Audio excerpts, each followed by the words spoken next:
사무엘하 9장 1절에서 13절 하나님의 말씀을 우리 한 절씩 교대로 봉독하겠습니다. 다윗이 이르되 사울의 집에 아직도 남은 사람이 있느냐? 내가 요나단으로 말미암아 그 사람에게 은총을 베풀리라 하니라. 사울의 집에는 종 한 사람이 있으니 그의 이름은 시바라. 그를 다윗의 앞으로 그에게 말하되 네가 시바냐 하니 이르되 당신의 종이니이다 하니라. 왕이 이르되 사울의 집에 아직도 남은 사람이 없느냐? 내가 그 사람에게 하나님의 은총을 베풀고자 하노라 하니 시바가 왕께 아뢰되 요나단의 아들 하나가 있는데 다리 저는 자니이다 하니라.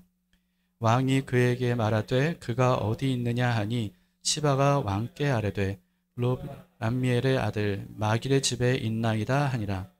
다윗 왕이 사람을 보내어 로드발 암미엘의 아들 마길의 집에서 그를 데려오니 사울의 손자 요나단의 아들 무비보셋이 다윗에게 나와 그 앞에 절에 다윗이 이르되 무비보셋이여 하니 그가 이르기를 보소서 당신의 종이니이다.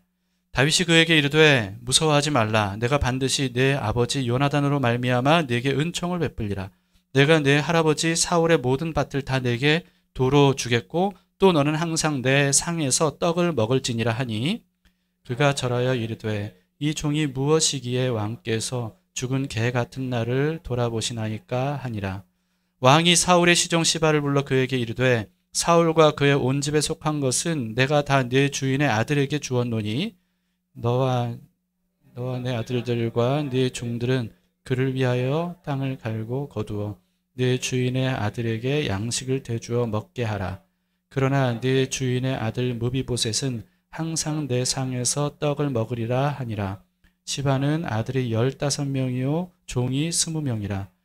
시바가 왕께 아뢰되 내 주 왕께서 모든 일을 종에게 명령하신 대로 종이 준행하겠나이다 하니라. 무비보셋은 왕자 중 하나처럼 왕의 상에서 먹으니라. 무비보셋에게 어린 아들 하나가 있으니 시바의 집에 사는 자마다 무비보셋의 종이 되니라. 함께 무비보셋이 항상 왕의 상에서 먹음으로 예루살렘에 사니라. 그는 두 발을 다 절더라. 아멘. 네, 앉으시겠습니다.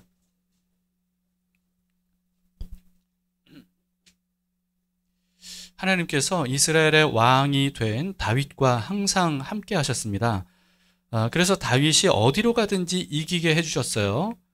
그동안에 잃어버렸던 땅들도 다 되찾고 주변 나라들을 굴복시키면서 조공도 받는 강력한 나라가 됩니다. 그런데 이 강력한 왕이 된 다윗이었지만요, 항상 그 힘을 싸우는 데만 쓰지는 않았어요. 오늘 본문을 보면 은총을 베풀어 줄 사람을 찾았다는 것을 볼 수가 있습니다. 1절을 보시겠습니다. 다윗이 이르되 사울의 집에 아직도 남은 사람이 있느냐? 내가 요나단으로 말미암아 그 사람에게 은총을 베풀리라 하니라.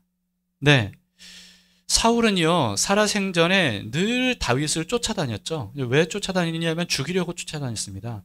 반면에 다윗은 달랐어요. 사울의 이 가문의 왕족을 죽이려고 쫓아다니는 게 아니라 은총을 베풀기 위해서 찾아다녔다는 것을 알 수가 있습니다. 그랬더니 시바라고 하는 사울의 종 한 명을 찾았습니다. 이게 발음이 좀 이래가지고 시바라고 하는 이 종 한 명을 찾았는데요. 이 종이 왕에게 부름받아서 나왔을 때 이 마음이 어땠을까? 굉장히 두려웠을 겁니다. 왜냐하면 선왕의 이 종이었잖아요. 그러니까 자신을 해하려고 하는 게 아닌가 이런 생각이 들었을 거예요. 그래서요 그 다윗 왕 앞에서 즉각 뭐라고 하냐 하면 사울의 종이라고 자기를 말하지 않고 다윗의 종이라고 그렇게 자기를 말합니다. 근데 다윗이 이렇게 말합니다. 3절을 보시면 왕이 이르되 사울의 집에 아직도 남은 사람이 없느냐? 내가 그 사람에게 하나님의 은총을 베풀고자 하노라 하니 시바가 왕께 아뢰되 요나단의 아들 하나가 있는데 다리 저는 자니이다 하니라. 네, 이 시바 덕분에 요나단의 아들이 아직 살아있다는 사실을 알게 되죠. 그런데 시바가요 뭐라고 얘기를 하냐면 다리 저는 자라고 얘기를 합니다.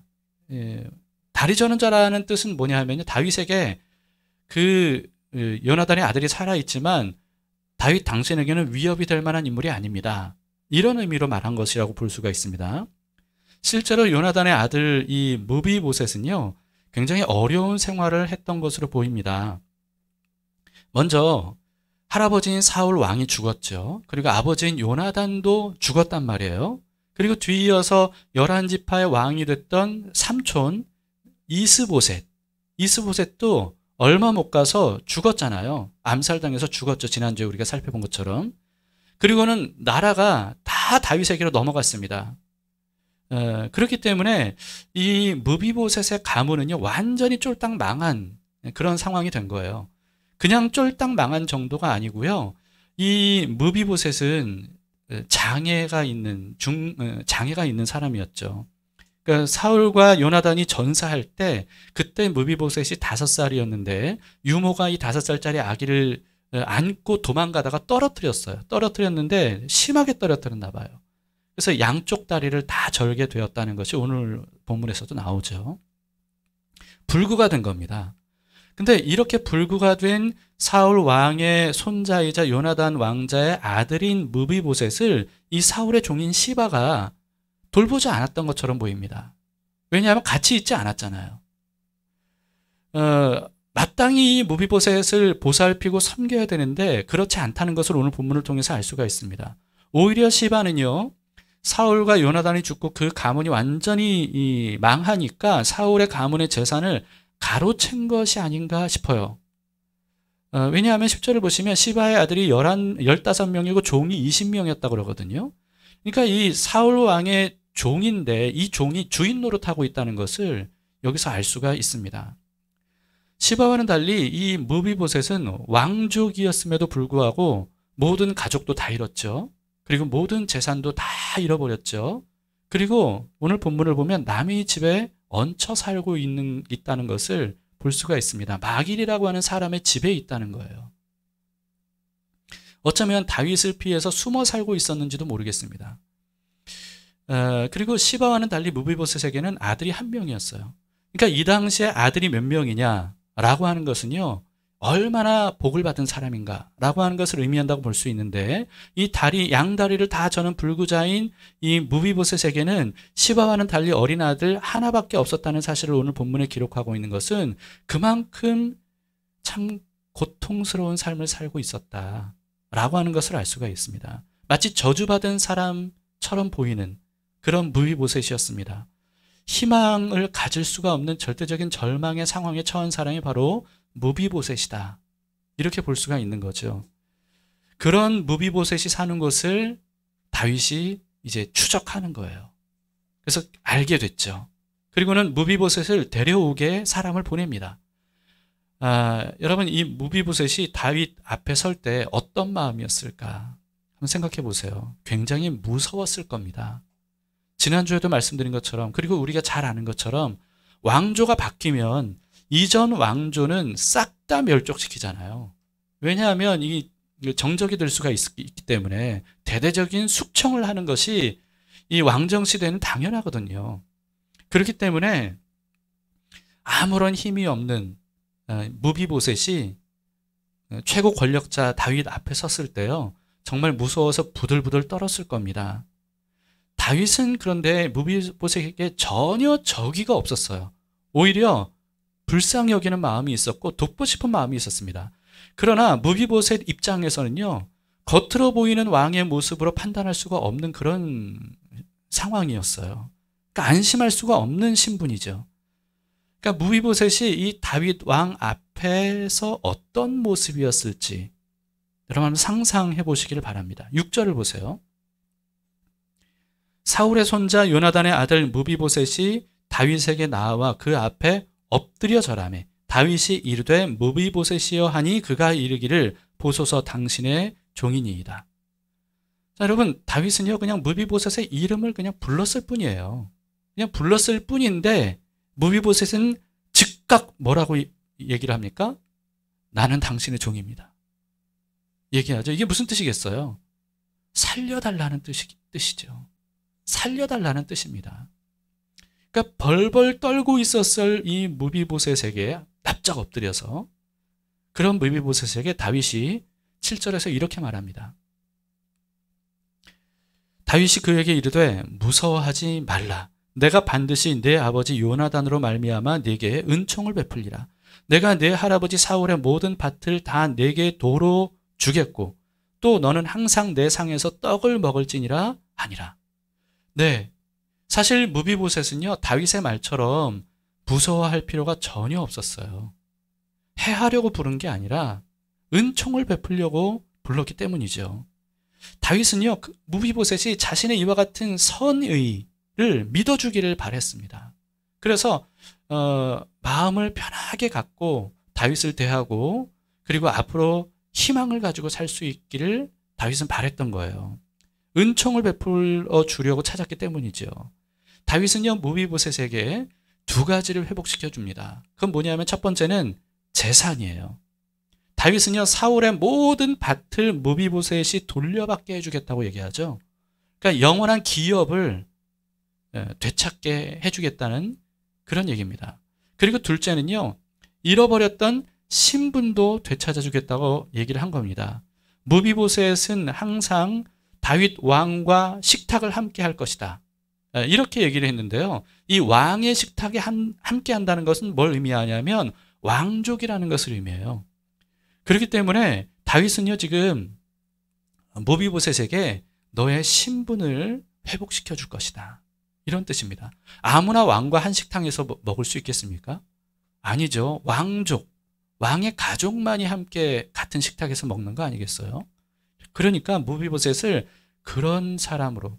근데 이건 정말 그 당시로서는 놀라운 일입니다. 왜냐하면 정말 이전 왕족인 정적이 될 수 있는 사람을 음식을 먹을 때 같은 식탁에서 음식을 먹는다는 것은 굉장한 왕으로서는 위험 부담이 있는 거 아니겠어요? 그럼에도 불구하고 이 무비보셋에게 무조건적인 은총을 베풀어 주는 거죠. 이런 다윗의 말을 들은 무비보셋의 마음이 어땠을까요? 안 그래도 희망을 가질 수 없는 상황에서 목숨까지도 이제는 잃겠구나라고 하는 이 두려움으로 벌벌 떨었는데 그런데 뜻밖의 반전이 일어난 거예요. 얼마나 무비보셋이 어안이 벙벙하겠어요. 진짠가? 이런 생각이 들겠죠. 다윗이 왜 이렇게 하는 거지? 정말 믿을 수 없는 은총이었던 겁니다. 8절을 보세요. 그래서 무비보셋이 이렇게 하죠. 그가 절하여 이르되 이 종이 무엇이기에 왕께서 죽은 개 같은 나를 돌아보시나이까 하니라.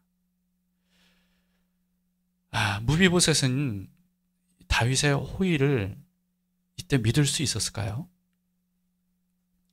전혀 이해할 수 없는 호의거든요. 있을 수 없는 호의거든요.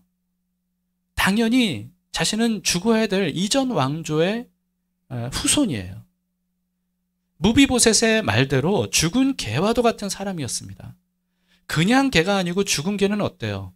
여러분 죽은 개는 짖지도 못하고 물지도 못하는 개를 의미합니다. 아무런 저항을 할 수 없는 개를 의미하는 거예요. 어떤 희망도 가질 수 없는 사람이죠. 그런데 이런 사람이 말도 안 되는 은총을 다윗에게 약속받게 된 겁니다. 다윗은 무비보셋이 있는 그 자리에서 시바 종을 다시 불렀어요. 그리고는 그 모든 것을 즉각 실행하라고 명령을 합니다. 시바는요 그 명령에 순복할 수밖에 없었어요. 이로써 무비보셋은 이전에 잃어버렸던 모든 것들을 다시 되찾게 된 겁니다. 여러분 이런 은총이 우리 모두에게 있기를 바랍니다. 오늘 본문에는 은총을 베풀리라 라고 하는 말이요 3번 반복이 됩니다. 이미 우리가 봤어요. 1절, 3절, 7절 은총을 베풀리라 다윗이 한 말이에요. 3번 반복이 됐습니다. 여기서 번역된 은총이라고 하는 단어의 원어인 히브리어는요 헤세드라고 하는 단어입니다. 헤세드 여러분 들어보셨습니까? 유명한 히브리어 그 단어 중에 하나인데요. 헤세드. 헤세드는 하나님의 사랑을 의미하는 단어예요. 그래서 성경에 뭐라고 주로 번역이 됐냐면 인자, 자비, 인애 이런 것으로 번역이 된 단어입니다. 다윗이 무비보셋에게 베풀어준 은총은 바로 이와 같은 헤세드, 그러니까 하나님의 사랑이었던 거예요. 이걸 무비보셋에게 베풀어 준 거죠. 그런데 여러분 이 헤세드에는요 또 다른 의미가 있습니다. 어떤 의미가 있냐면요. 신실, 불변, 확고함 이런 의미가 있어요. 근데 이걸 우리가 생각할 때 어떤 경우에는 그러면 인자, 자비, 인애 뭐 이런 뜻으로 해석이 될 수 있고 또 어떤 경우에는 신실, 분별, 확고함 이런 뜻으로 해석될 수 있는 어떤 의미가 분리된 그런 것으로 생각할 수 있는데요. 그렇지 않습니다. 이 열린다 성경으로 유명한 그 저자인 르모세 선교사님에 의하면요. 히브리어에는 특징이 있어요. 그게 뭐냐 하면 단어 하나에 굉장히 다양한 의미들이 함께 내포가 되어 있는 겁니다. 다양한 의미들. 근데 그 다양한 의미들이 따로따로 적용되는 게 아니고요. 그 한 단어 안에 그게 함께 풍부한 의미로 합쳐져 있는 거예요. 그러니까 오늘 본문의 헤세드는요. 이 모든 의미를 한꺼번에 담은 단어라고 볼 수 있는 거죠. 그래서 하나님의 사랑을 의미하고 인애, 자비, 이런 것들을 의미하는데 그냥 사랑, 그냥 인애가 아니고요. 불변한 사랑, 신실한 사랑, 확고한 사랑. 이걸 의미하는 단어가 바로 헤세드입니다. 사람의 사랑은 어때요? 사람의 사랑. 시간이 지나면 변하죠. 근데 그 시간이요. 우리가 생각하는 것보다 훨씬 짧습니다. 그리고 또 상황이 바뀌어도 변하기 쉬워요. 지금은 내가 사랑한다고 했는데 뭔가 상황이 급변해서 달라지면 그러면 사랑하지 않게 되는 거죠. 그리고 또 감정에 따라 변화요. 사람의 감정은 좀 아침 저녁으로 조병석게 바뀌잖아요. 근데 헤세드는 그런 게 아닙니다. 헤세드는요. 시간이 지나도 변하지 않아요. 상황이 바뀌어도 바뀌지 않아요. 그리고 수시로 변하는 감정에 의존되어 있는 그런 사랑이 아닙니다. 확고한 약속에 기반한 사랑. 이게 바로 헤세드라고 하는 의미예요. 약속에 기반한 사랑입니다. 언약을 한 사랑, 사랑하기로 언약을 한 그런 사랑을 헤세드라고 하는 거죠. 그렇기 때문에 변할까봐 염려할 필요가 전혀 없는 사랑이 바로 헤세드예요. 여러분, 다윗은 지금 순간적인 감정적으로 무비보셋에게 사랑을, 이런 선의를 베풀어 준 게 아닙니다. 다윗은 3번이나 헤세드를 베풀리라 이렇게 말했어요. 만약에 감정적으로 순간적으로 무비보셋에게 좀 불쌍히 여기는 마음이 지금 막 생겨서 그래서 그 무비보셋을 불러서 선의를 베푼 것이었다면 그러면 여러분 무비보셋은요 항상 다윗의 감정 상태를 살필 수밖에 없었을 거예요. 다윗의 기분이 어떤지 이걸 늘 불안한 마음으로 눈치를 볼 수밖에 없었을 겁니다. 더구나 다윗은 뭐라고 얘기했냐면 나와 항상 함께 식탁을 나눌 것이다 이렇게 얘기했거든요. 같이 밥 먹는 거예요. 같이 밥 먹는 거. 근데 같이 밥 먹을 때 다윗이 뭔가 좀 기분이 안 좋은 것 같고 뭔가 좀 눈빛이 좀 날카로운 것 같고 뭔가 좀 지금 예민해 보이면 그러면 무비보셋이 어떻겠어요? 너무나도 이 불안하고 두렵겠죠. 그러니까 밥이 코로 들어가는지 입으로 들어가는지 모르고 밥을 먹어야 되는 그런 순간들이 많이 있을 겁니다. 그런데 여러분 무비보셋은 그럴 필요가 없는 겁니다. 왜냐하면 다윗은 분명히 무비보셋에게도 말한 거예요. 내가 그냥 사랑이 아니라 헤세드를 베풀어 주겠다 라고 한 겁니다. 무슨 뜻이냐면 내가 너에게 확고하게 약속하는 사랑을 주겠다는 거예요. 왕이 자신의 이름으로 사람들이 있는 상태에서 무비보셋에게 약속을 하는 겁니다. 하나님 앞에서 그것도. 그렇기 때문에 이 헤세드가 어떤 의미인지 여러분 우리가 분명히 알아야 돼요. 이 헤세드는요 이와 같이 약속에 기반한 확고한 사랑, 불변하는 사랑, 신실한 사랑을 의미해요. 이게 바로 헤세드입니다. 다윗은 그런 헤세드를 베풀어 줄 사람을 찾았고 무비보셋을 찾아낸 거예요. 다윗은 어떤 인물입니까? 다윗은 예수 그리스도를 상징하는 사람이죠. 완벽하진 않지만 그러나 다윗의 그림자라고 말하기에 충분한 사람입니다. 이런 모습만 보더라도요. 그래서 예수님은 우리에게 헤세드를 베풀어 주려고 오신 분이라는 것을 다윗이 미리 그림자처럼 보여준 겁니다. 예수 그리스도께서 어떤 분이십니까? 세상의 죄와 악으로 인해서 고생하는 우리를 위해서 하나님이 보내주신 사람이에요. 예수님은 사람으로 오신 분이시죠. 그리고 스스로는 해결할 수 없는 문제를 해결해 주시려고 오신 왕이십니다. 무비보셋처럼 절망에 빠져서 도무지 자기의 인생, 자기의 능력으로는 삶을 타개할 수 있는 그런 힘이 없고, 그리고 죽은 개처럼 저항조차 할 수 없는 완전한 절망 속에 빠진 그런 사람에게 산소망을 주려고 오신 분이 바로 예수님이십니다. 예수님은요, 우리에게 잃어버린 기업을, 영원한 기업을 되찾아 주려고 오신 분이세요. 우리의 잃어버린 고귀한 신분을 되찾아 주기 위해서 오신 분이십니다. 여러분, 이 사실을 믿으시기 바랍니다. 좀 비현실적이라서 별로 와닿지 않으십니까? 여러분, 근데 무비보셋도 그랬어요. 이런 얘기들이 혹시 믿어지지 않으세요? 무비보셋도 그랬어요.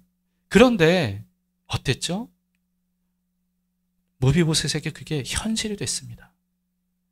우리에게도 하나님의 이와 같은 은혜가 현실이 되리라 믿습니다. 잃어버렸던 것들이 있다면 되찾으시길 바라요. 네, 자신의 자존감이 완전히 박살날 정도로 무너진 삶이라면 하나님이 그것을 회복시켜 주실 것이라는 사실을 믿으시기 바랍니다. 우리의 잃어버린 신분도 하나님이 되찾아 주실 거예요. 하나님을 바라보세요. 하나님이 우리를 찾아오셨습니다. 하나님이 지금 우리와 함께 하셔요.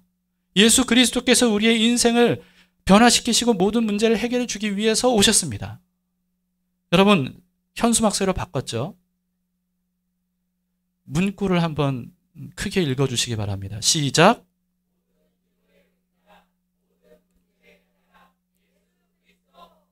네, 안 하시는 분들이 계시는데요.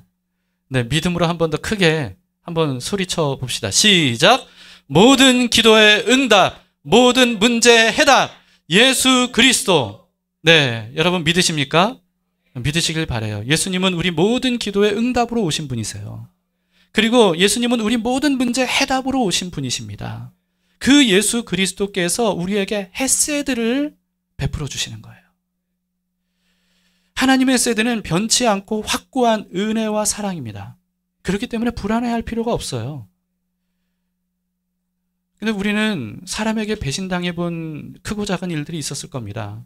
내가 그토록 의지했던 친구가 나를 배신하는 일도 어쩌면 겪으신 분들이 계실지도 모르겠습니다.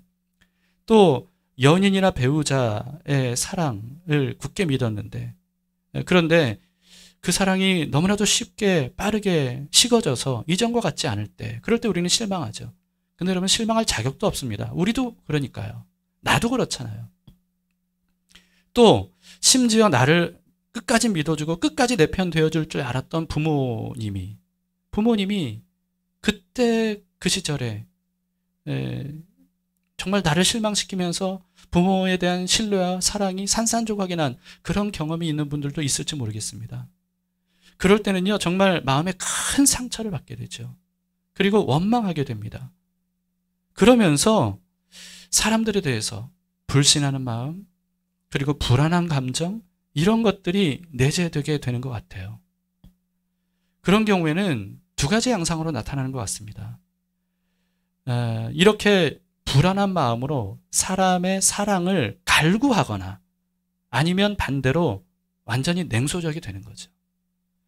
그러니까 영원히 변치 않는 확고한 사랑을 믿지 못하기 때문에 이런 두 가지 양상이 나타나는 겁니다.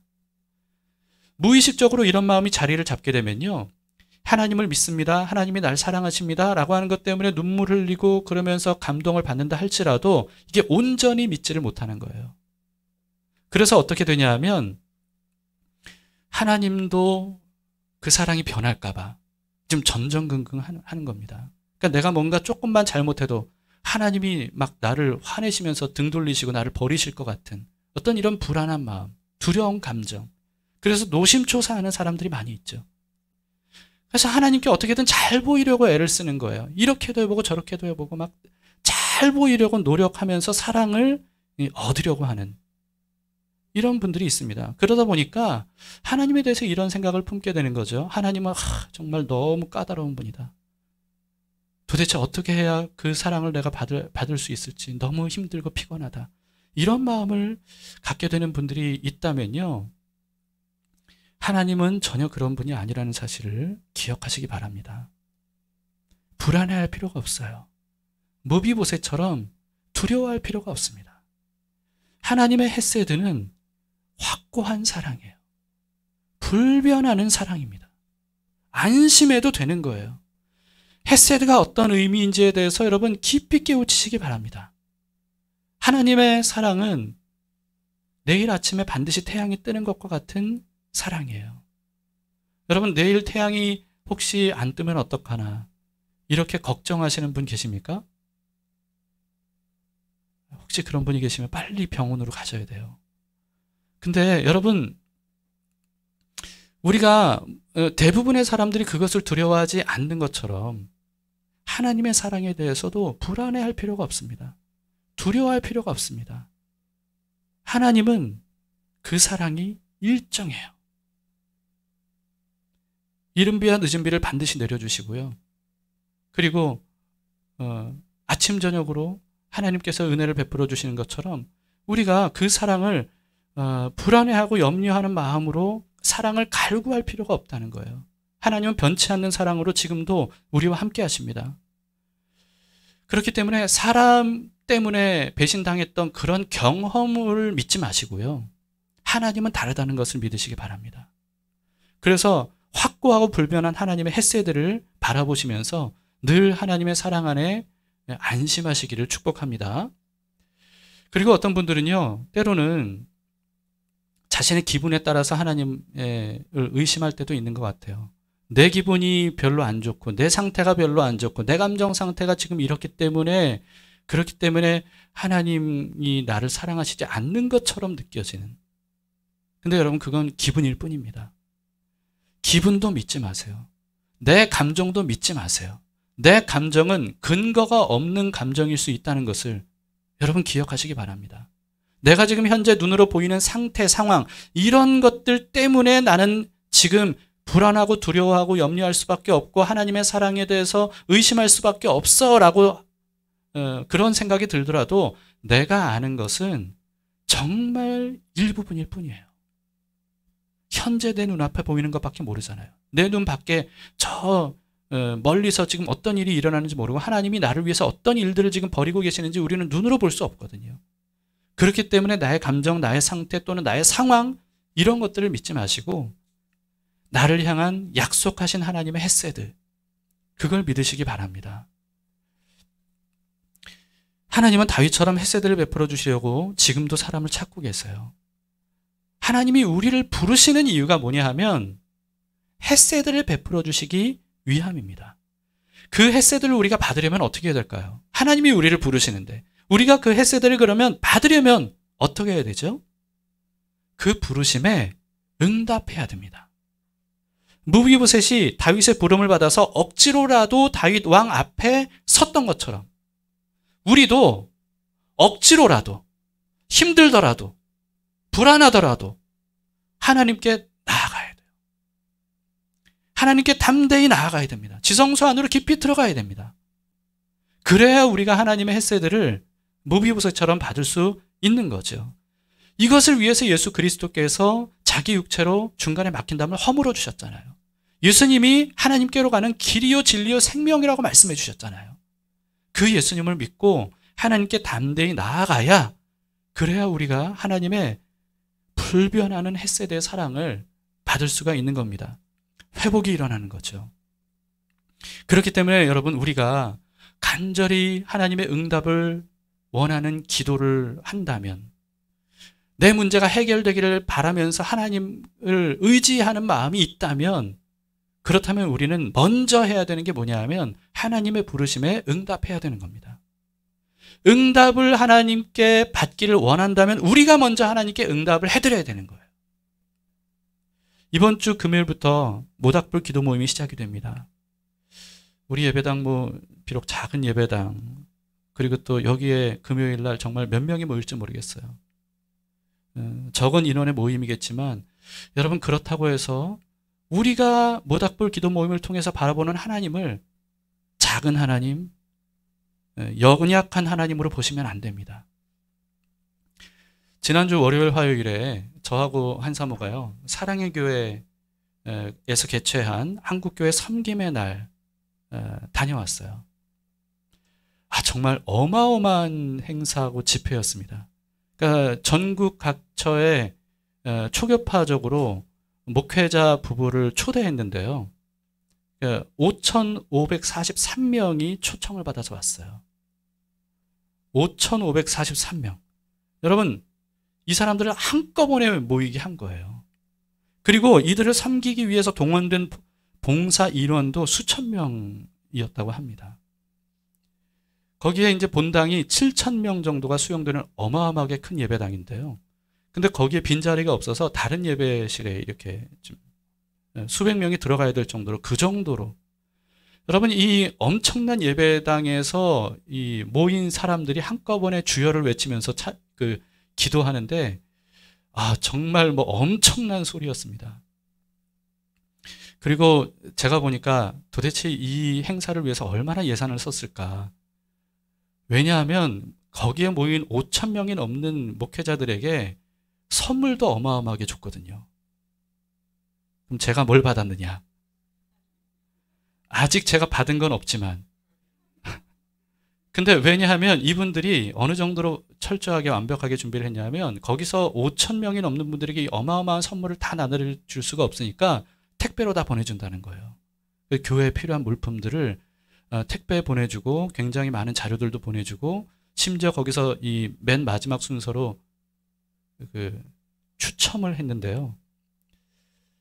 정말 어마어마한 선물들이었어요. 그러니까 제가 예산만 어림잡아 계산을 해도 수십억이 들었겠더라고요. 수십억? 네. 정말 수십억, 십수억도 아니고 수십억이 들 수밖에 없는 그런 행사였습니다. 그리고 그 정도가 아니고요. 이 동원된 봉사, 사랑의 교회 교인들이죠. 이분들이 봉사를 하는데요, 정말 탁월했습니다. 이렇게까지 철저하게 준비를 했구나 싶었습니다.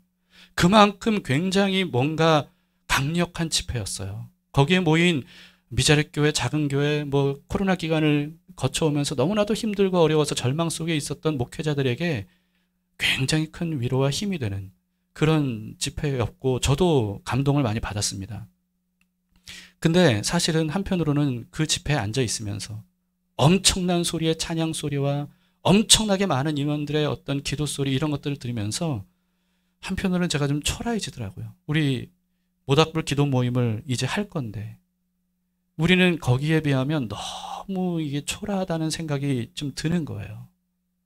근데 이런 마음이 들어서 참 사실은 좀 마음껏 그 현장을 누리지 못했던 것 같은데요.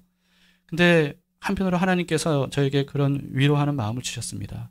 우리가 사랑의 교회와는 비교할 수 없이 봉사 인원도 없고 갖춰진 시설도 열악하고, 그리고 참석 인원도 적다 할지라도, 그렇더라도 함께 하시는 하나님은 동일하다 라고 하는 겁니다. 여러분, 이 자리에 몇 명이 모일지 모르겠지만, 그러나 여기에 모이는 모든 사람들이 만나는 하나님은 그 현장에 임하셨던 하나님과 동일하다 라고 하는 겁니다. 아니요, 오히려 하나님께서는 낮고 천한 사람들에게 더 큰 은혜를 베풀어 주시는 분이라고 성경에는 말씀하고 있습니다. 그렇기 때문에 여러분, 규모를 가지고 판단하지 마시고요. 눈에 보이는 것을 가지고 판단하고 그것을 기대하면서 이 자리에 오면 실망할 수밖에 없죠. 그것이 아니라 우리가 기대해야 될 분은 오직 살아계신 하나님 아버지, 모든 천지만물의 주권자, 왕이요 그 왕 중의 왕이신 그 하나님께서 우리와 함께 하심으로써 헤세드를 내가 너희에게 베풀리라 라고 하는 그 음성을 듣고 모든 위로와 은혜를 받고 주님 안에서 기뻐하며 감사하는 그런 집회가 되기를 바랍니다. 여러분, 그래서 최선을 다해서 하나님을 바라보시면서 이 모임에 함께 하시기를 바라요. 무비보셋처럼 삶이 무너진 것 같은 어려움에 처한 분들은 오히려 더 나오시기 바랍니다. 힘이 없어서 기도할 힘이 없고 찬양할 힘도 없고 말씀을 볼 힘도 없는 그런 분들이 오히려 힘을 내서 이 자리에 나오시길 바라요. 근데 우리 아무리 광고를 하고 권면을 해도 마치 자신과는 관계없는 것처럼 그렇게 아주 철벽을 치는 분들이 있어요. 이런 교회 주일 예배만 겨우겨우 드리고 그 외에는 아예 철벽을 치는 분들이 있습니다. 우리는 하나님의 햇새도 없이는 소망이 없는 삶이라는 것을 여러분 잊으셔서는 안 돼요. 하나님은 다윗처럼 햇새들을 베풀어 줄 사람을 찾고 무비보셋처럼 부르시는 거예요. 우리가 그 부르심에 응답해서 하나님께 나아와서 전심을 다해서 하나님께 조아리면서 하나님의 왕되심을 인정할 때, 그럴 때 우리는 하나님의 햇새들을 받을 수가 있습니다. 아예 처음부터 철벽을 쳐오려면 어떻게 은혜를 얻을 수가 있겠습니까? 하나님이 우리를 은혜를 주기를 기뻐하시는 분이라는 사실을 믿고 주님 앞으로 나오셔서 함께 햇새대의 은혜를 받으시길 바랍니다. 또 어떤 분들은 상황 때문에 쉽게 포기하는 분들이 계시다면 마음을 바꾸시기 바라요. 금요일 그 시간에 뭐가 있으니까 난 안 돼. 우리 아이들 때문에 그 시간에 자는 시간이고 애들이 뭐 하는 시간이니까 안 돼. 나는 금요일 저녁만 되면 너무 몸이 너무나도 피곤하고 힘들어서 안 돼. 여러분, 그렇게 아예 포기해버리지 마시고요. 정말 이 자리에 나와서 하나님의 햇새대가 필요하다, 나에게는 하나님의 은혜가 필요하다 하시는 분들은 기도하세요. 주님, 제 상황으로는 이게 참석하기 어렵겠지만 그래서 기도합니다. 참석할 수 있도록 해주세요. 상황을 바꿔주시든지 어떻게 해서든지 참석할 수 있도록 주님 도와주세요. 여러분, 그런 마음으로 기도하시기 바랍니다. 물론 집에서 편안히 누워있는 것보다 이 자리에 나오는 것이 여러모로 힘들고 피곤하고 어려울 수 있어요. 그러나 어차피 우리의 몸은, 이 겉사람은 후패합니다. 피곤하고 연약할 수밖에 없어요. 그렇기 때문에 우리는 오히려 더 하나님의 은혜가 필요한 사람들이에요. 아무리 힘들고 피곤하고 어려울지라도 하나님의 은혜는 그 모든 것들을 뛰어넘습니다. 하나님의 은혜가 있어야 살 수 있어요. 피곤하다고 조금 쉬면 하나님의 은혜 없이 쉬는 것은 한계가 있습니다. 하나님의 은혜가 있으면 우리를 살아나게 해요. 이번 사랑의 교회 행사에 참여하신 분들 중에 여러 가지 사연들을 글을 올리셨더라고요. 그 중에 참 많은 분들이, 생각보다 많은 분들이 등록은 일단 해놨대요. 왜냐하면 오고 싶으니까. 그런데 사실은 참석할 수가 없는 상황이었대요. 그래서 하나님께 기도했대요. 기도했더니 하나님께서 응답해 주셨다는 거예요. 그래서 참석할 수 있게 됐고, 이렇게 사모하는 마음으로 참석하다 보니까 정말 하나님의 은혜가 너무나도 컸다는 것을 간증하는 글들을 봤습니다. 사랑의 교회 집회 중에 제가 몰랐던 사실 하나를 알게 됐어요. 인터넷에 어머니의 기도라고 이 구글에 치면 딱 뜨는 사진이 있습니다. 굉장히 유명한 사진인데 한번 보여주세요. 여러분, 이 사진 보신 적이 있으십니까? 어머니의 기도하면 이 굉장히 유명한 사진이에요. 근데 이 사랑의 교회 집회 때 그런 얘기를 하더라고요. 이분을 추적했대요. 누군지. 찾아갔대요. 만났대요. 그래서 사연을 들었는데, 이 당시 사진이 찍혔을 당시에 사연을 들었는데 제가 정확히 기억은 안 납니다. 잠깐 듣고 이게 그냥 진행이 됐기 때문에, 이 당시에 이분이 남편과 사별을 한 상황이었대요. 그렇기 때문에 너무나도 인생이 절망적이고 그리고 너무나도 가난한 상황이어서 하나님을 붙잡을 수밖에 없었다고 합니다. 그래서 예배당에 나와서 이렇게 아이들 들쳐업고 지금 한 아이는 멍 때리고 있는 가운데서도 정말 전심을 다해서 하나님께 기도를 하는 그런 장면이에요. 이분이 어떻게 됐을까요? 이분이 어떻게 됐을까요? 이분의 인생이 바뀐 거예요. 이분 스스로가 전도사가 돼서 교회 사역을 하게 됐고요. 그리고 사진 속에 이 아이는 지금 현재 요르단의 선교사가 돼서 복음을 전하는 그런 귀한 삶을 살고 있다는 겁니다. 여러분, 우리는 이 사진의 주인공처럼 하나님께 간절히 나아가서 기도하도록 합시다. 하나님은 무비보셋처럼 절망에 처한, 정말 죽은 개 같은 그런 상황에 처한 사람에게 은총을 베풀어 주셨어요.